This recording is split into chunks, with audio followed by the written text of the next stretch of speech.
ঘূর্ণিঝড়ে ভাঙল বাড়ি, অল্পের জন্য রক্ষা দম্পতির।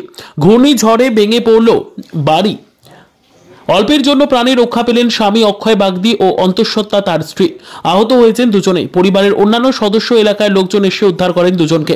ঘটনাটি ঘটেছে দুবরাজপুর ব্লকের বালিজুড়ি গ্রাম পঞ্চায়েতের চণ্ডীপুর গ্রামে। গত দুদিন ধরে নিম্নচাপের বৃষ্টিপাত এবং আজ হঠাৎ ঘূর্ণিঝড়ে ভেঙে পড়ল মাটি দিয়ে তৈরি ইটের বাড়ি ও টিনের চালা। এদিন অক্ষয় বাগদির বাড়িতে গিয়েছিলেন দুবরাজপুর বিধানসভার বিজেপি বিধায়ক অনুপ কুমার সাহা। তিনি জানান, কয়েকদিন ধরে চলতে থাকা প্রাকৃতিক দুর্যোগের ফলে হঠাৎ ঝোড়ো হাওয়াতে অক্ষয় বাগদির ভগ্ন বাড়ির দেওয়াল পড়ে যায় এবং বাড়ির উপরের অংশ তাদের ওপর পড়ে যায়। ফলে অল্প আঘাত লাগে, অনেকেই ব্যবহার্য আসবাবপত্র নষ্ট হয়ে যায়। আমি গিয়ে দেখা করি এবং সব রকম সহযোগিতার আশ্বাস দিই।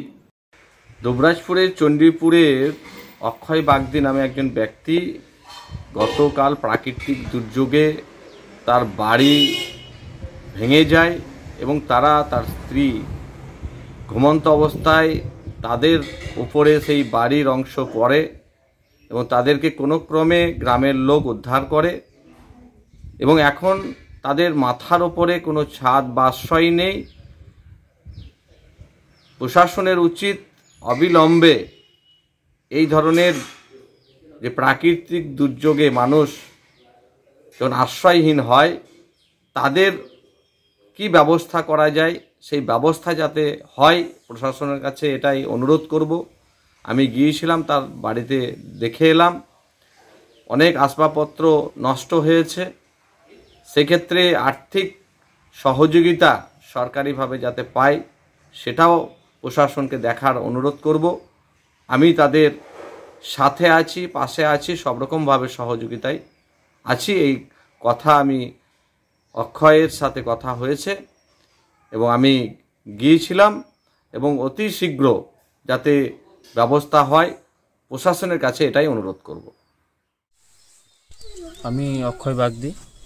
কালকে রাতে ওই ঝড় বৃষ্টির জন্য ওই ভোর 3:30 নাগাদ এত ঝড় এসেছিলো, সেই ঝড়ে বাড়িটা পড়ে যায়। তো ওইখানে আমরা শুয়েছিলাম ওই জায়গাতে, আমি আমার স্ত্রী প্রেগনেন্ট, সেই অবস্থায় শুয়েছিলাম, বুঝতে পারিনি যে পড়ে যাবে। তো পড়ে যাওয়ার পর কালকে রাতে প্রচুর আমরা ভয়ে চেঁচামেচি করার পর অনেক লোক আসে, আমাদের ওইখান থেকে টেনে বার করে দুজনকে আপাতত জীবিত অবস্থায় বার করে। তো আমাদের অবস্থা খুবই খারাপ। তো জমি জায়গা সেরকম কিছু নেই, দিন মজুর করেই চলে, করার মতো খুব একটা সামর্থ্যও নেই। আমি অনেক জায়গায় জানিয়েছি, তো হয়নি কিছু। দুবরাজপুর থেকে শেখ অলি মোহাম্মদের রিপোর্ট, বীরভূমের খাস খবর। আনন্দ সংবাদ, আনন্দ সংবাদ, আনন্দ সংবাদ। আপনি কি আপনার সন্তানকে উপযুক্ত শিক্ষা প্রতিষ্ঠানে উপযুক্ত শিক্ষিত করে তুলতে চান, যাতে ভবিষ্যতে শিক্ষার জগতে বিভিন্ন প্রতিযোগিতায় আপনার সন্তান দক্ষতার সঙ্গে নিজের মেধার পরিচয় দিতে পারে? তাহলে আর দেরি না করে আজই ভর্তির জন্য যোগাযোগ করুন। উপযুক্ত শিক্ষা প্রতিষ্ঠান বীরভূমের রাজনগর ব্লকের অন্তর্গত চন্দ্রপুর বাস স্ট্যান্ডের কাছে পিওর লার্নিং সেন্টারে, যেখানে পঞ্চম শ্রেণী থেকে দ্বাদশ শ্রেণী পর্যন্ত সকল বিষয় স্বল্প মূল্যে যুগোপযোগী শিক্ষাদান করা হয়।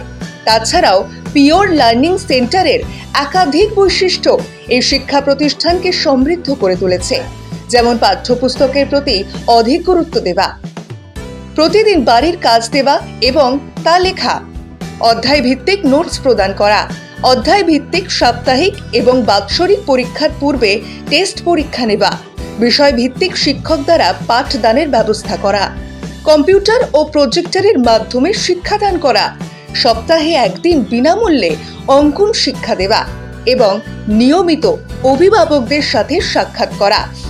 কোর্স ফি পঞ্চম ও ষষ্ঠ শ্রেণী 250 টাকা, সপ্তম ও অষ্টম শ্রেণী 300 টাকা, নবম এবং দশম শ্রেণী 350 টাকা, একাদশ ও দ্বাদশ শ্রেণী 450 টাকা।